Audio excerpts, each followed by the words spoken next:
ভালো আছেন মাশাআল্লাহ মাশাআল্লাহ আমরা থানার নি মাশাআল্লাহ আচ্ছা আপনার এমনি বাড়ি খানো নারায়ণগঞ্জ নারায়ণগঞ্জর স্যার এসেছেন গোলামগঞ্জ থানার ওসি স্যার ওই এখন যদি রাইত খবর পাইন যে বদরুলের বাড়িত লাগা বাড়িত ডাঙ্গা হয়ে গেছে ওসি স্যারে কিতা করবা ফৌজ জলদি নাও চলো জলদি তারা খাম একটা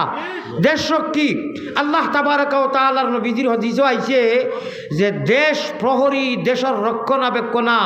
হাদিস শরীফ আইছে খায়রুন নাসে মান ইয়ানফাউন নাস ও মানুষ আল্লাহর কাছে সবথেকে ভালো যে মানুষের সমাজের পায়দা কল্যাণের কারণে সব সময় মেহনত টেনশন পরিশ্রম করে তারা এই কেরাকুটিত পড়ে না আয় আল্লাহ দুনিয়ারও ইজ্জত সম্মান এবং বডির মধ্যে খায়ের বরকত আল্লাহ জীবনে মরণে খবরে হাসরে